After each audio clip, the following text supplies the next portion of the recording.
하나님께서 이 세상에서 기쁘게 살아가는 사람보다 눈물로, 고통으로, 아픔으로, 절망으로 그런 어려움을 겪으며 살아가는 인생들에게 관심이 있다는 그런 말씀을 드렸습니다.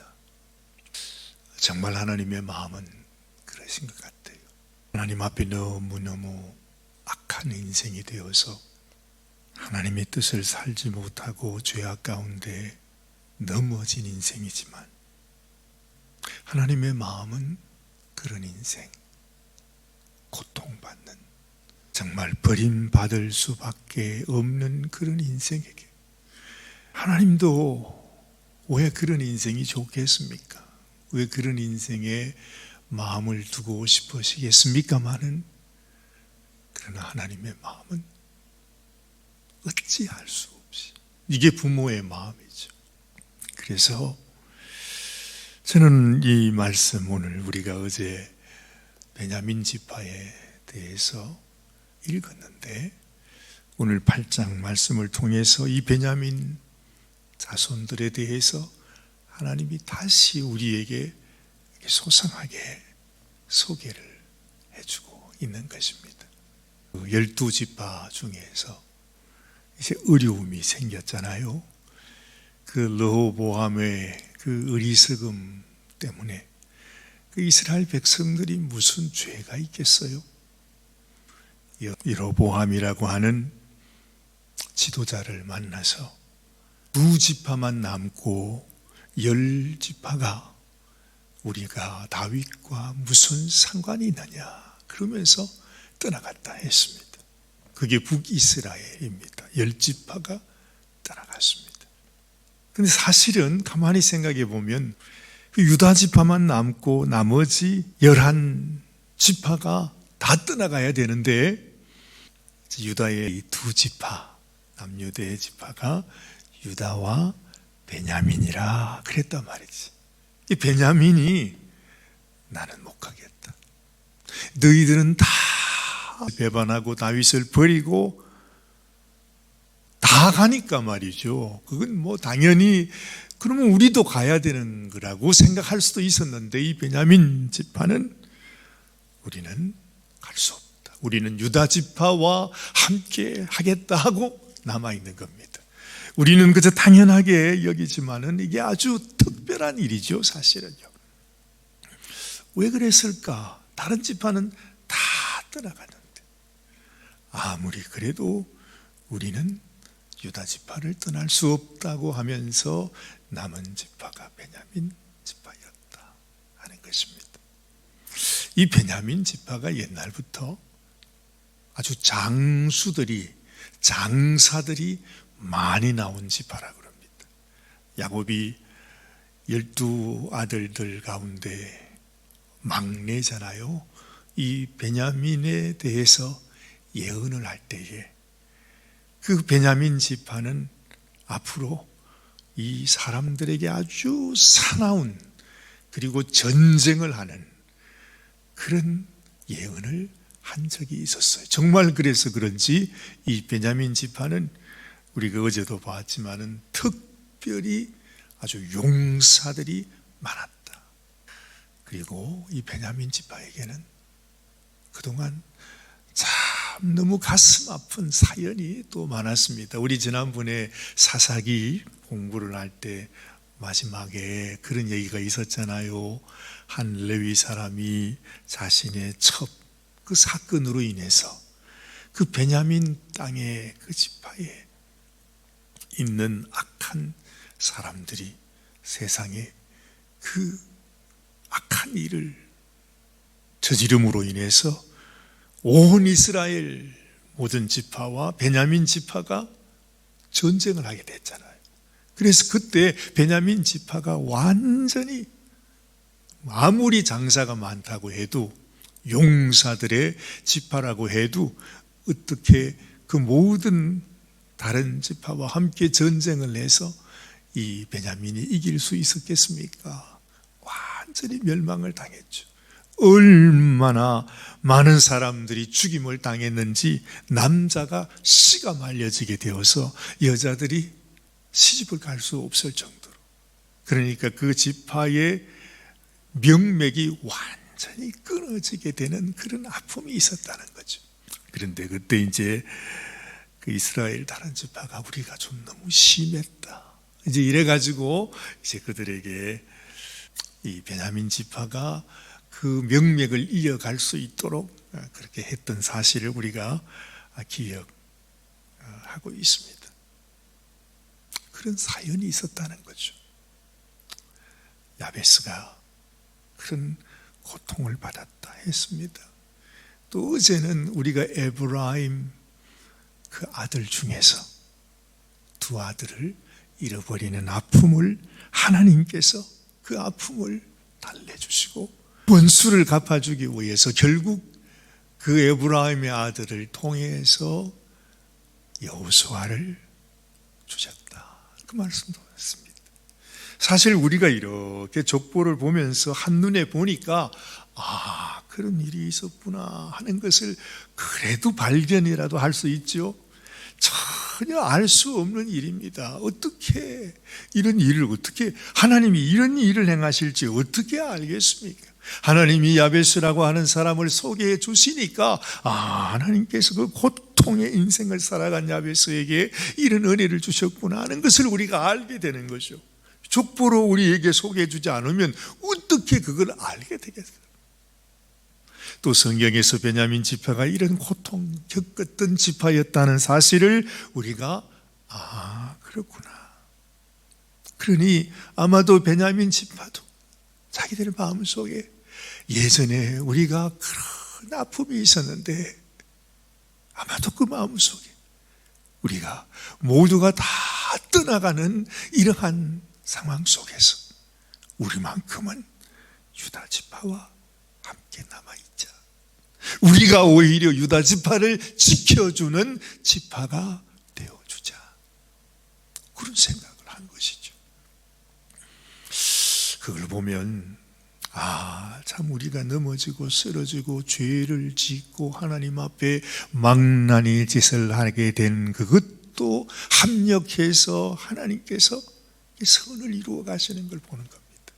거기에다가 더 놀라운 것은 하나님께서 이스라엘의 첫 번째 왕을 어느 지파에서 뽑는 것입니까? 하나님이 선택하신 첫 번째 왕, 어쨌든 첫 번째 왕 사울을 베냐민 지파에서 세워주십니다. 하나님이 베냐민 지파를 생각했다는 거죠. 그때만 해도 이 사울의 아주 브랜드 마크, 이 사울을 보시면서 하나님께서 네가 이 나라의 이스라엘의 첫 번째 왕이 되어야겠구나 했던 이유는 그 사울이 그만큼 겸손했기 때문에 그랬다 했습니다. 그를 왕으로 뽑으려고 사람들을 다 모았을 때 사울은 그때까지도 기름 부음을 받았음에도 불구하고 그 사울은 저기 마차 뒤에 숨어가지고 나는 할 수 없다고 숨어있는 그렇게 아주 수줍은 청년이었다고 소개해주고 있습니다. 그걸 보면 이 베냐민 지파의 뼛속에 우리는 하나님 앞에 설 수 없는 존재라고, 우리는 하나님께 큰 죄를 지었고 이미 멸망받아 마땅한 지파였는데 하나님의 은혜로 우리가 다시 살아나게 되었다는 어떤 그런 마음이 그들의 마음 깊이 숨어 있었던 것 같아. 그래서 하나님께서 사울을 세워주실 때도 이 사울이 나는 안 된다고. 우리같이 미약한 자가, 그렇죠? 그렇게 사울이 고백했던 사실을 우리가 알게 되는 것이죠. 그런데 하나님께서 참 이 베냐민 지파를 통해서 이들을 그냥 지나갈 수가 없었던 것이, 이렇게 그 사울이 하나님 앞에 또 악한 길을 가게 되잖아요. 하나님이 원하시는 그 길이 아니고 하나님께 결국에는 버리움을 받고 이 다윗을 하나님이 세우게 되는데, 그 다윗을 죽이려고 이 사울이 또한 얼마나 악한 일을 행하게 됩니까? 그렇지만 놀랍게도 이 다윗과 이 사울의 집안, 다윗은 자기가 몇 번이나 죽음의 위기를 당하면서도 한 번도 사울을 미워한 적이 없어요. 사울을 적이라고 생각한 적도 없어요. 정말 자기가 오히려 사울을 죽이려고 하면 얼마든지 죽일 수 있었는데도 끝까지 사울을 자기의 주군으로 생각하고 하나님께 기름 부음 받은 자를 끝까지 섬겼던 것을 보게 됩니다. 그 와중에서도 아름다운 다윗과 요나단의 그 사랑 이야기, 우정 이야기, 죽어서도 끝이지 않는 아름다운 모습들이 그 속에 들어있잖아요. 하나님은 아마 이 베냐민 지파의 족보를 통해서 그것을 우리에게 다시 생각나게 하시는 것 같아요. 자, 여기 한번 보십시오. 여기 보시면은 33절 말씀에 그 사울에 대한 얘기가 나옵니다.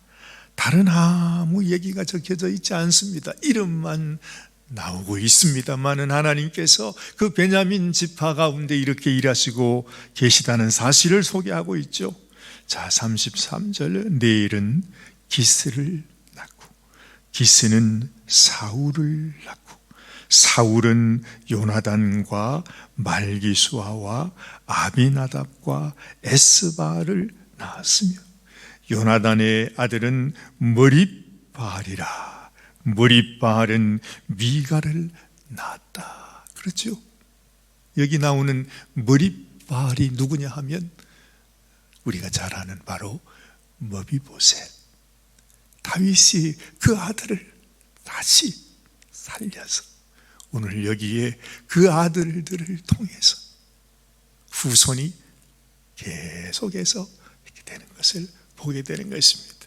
참 놀라운 사실은 하나님이 베냐민 지파를 그렇게 사용하시고 아름답게 세워주시고 유다를 버리지 않고 끝까지 남아서 우리가 모든 다른 지파는 다 배반하고 떠나갔지만은 우리는 유다를 지키는 지파가 되어야 된다 하는 그런 생각을 했기 때문에 하나님께서 이 지파를 축복하셔서 이스라엘 모든 지파 가운데 첫 번째 왕을 세워주잖아요. 그것뿐만이 아니라 여러분, 신약 시대에 들어와서 또 다른 사울이 있었습니다. 또 다른 사울이 누구입니까? 바울이라고 하는 사울. 그가 어느 지파입니까? 바로 이 베냐민 지파인 것이죠. 그 사울 역시도 얼마나 하나님 앞에 귀하게 쓰임을 받나요? 아마 아무런 관련이 없었는지도 모릅니다만은 말씀을 읽으면서 제 마음속에 떨칠 수 없는 한 가지 사실은 하나님이 그 옛날 베냐민이 하나님 앞에 죄를 범하고 악을 범하고 그래서 완전히 멸절당할 수밖에 없는 그러한 상황 속에서 하나님이 다시 그래도 그를 멸하지 아니하시고 살려주었다. 그래서 그 일로 인해서 너무나 큰 아픔을 당했던 베냐민 지파의 그 마음을 하나님께서 보시는구나. 사실은 북이스라엘의 그 에브라임과 이 베냐민은 바로 라헬의 아들들이잖아요. 떨어질래야 떨어질 수 없는 지파가 사실은 에브라임 지파와 베냐민 지파예요. 야곱이 그토록 사랑했던 그 라헬의, 에브라임은 요셉의 아들이 되니까 베냐민은 또 야곱의 막내였고 또 요셉과 같은 한 형제였잖아요. 떨어질래야 떨어질 수 없는 그런 혈연 관계인데도 불구하고 그것마저 끊어버리고 나는 유다와 함께 하겠다. 이런 베냐민의 결단, 헌신, 하나님 앞에 하나님, 우리가 다시는 죄악의 길로 가지 않기를 원합니다.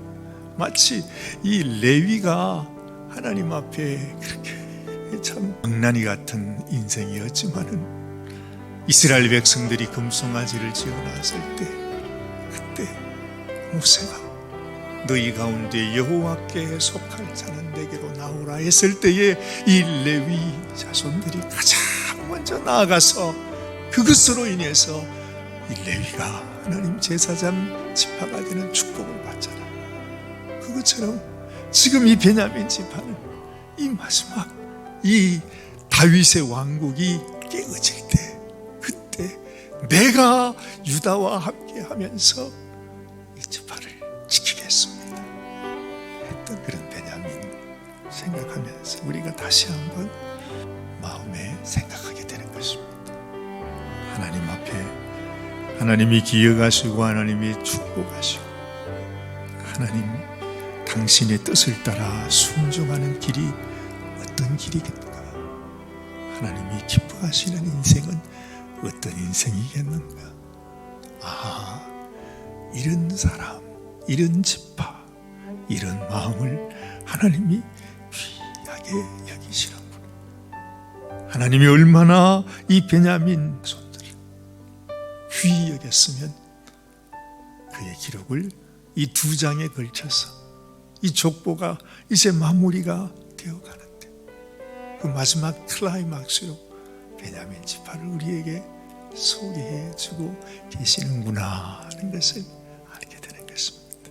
오늘 아침에 우리 마음속에 그런 소원을 가지면 좋겠습니다. 하나님, 나도 우리도 하나님 그 레위 자손처럼 베냐민 자손처럼 멸망당할 수밖에 없는 인생이지만 하나님께서 다시 기억하시고 세워주시고 회복해 하시고 축복하시는 그런 인생이 되게 하여 주시옵소서. 기도하는 이 아침이 되시기를 바랍니다. 아버지 하나님 감사합니다. 무언가 하나님께서 하시고 싶어 하시는 말씀이 많이 있는데도 그래서 하나님은 하나님이 족보의 말씀을 통해서 마음으로 우리에게 전해 주십니다. 우리의 심령이 하나님의 마음을 깨닫고 하나님께서 이루신 이 모든 일들을 통해서 우리 하나님이 어떤 뜻을 전하고 계시는지 우리도 주님 당신의 뜻을 깨닫고 당신이 기뻐하시는 길, 당신이 기뻐하시는 그런 인생, 이 베냐민 지파가 하나님 앞에 복을 받은 것처럼 우리 인생도 하나님 앞에 기억한 바 되고 하나님께 복을 받는 귀한 믿음의 삶을 살아가게 하여 주시옵소서. 오늘도 우리를 축복하시고 우리를 사랑해 주시는 우리 주님 예수님의 귀하신 이름으로 간절히 기도드리옵나이다. 아멘. 아멘.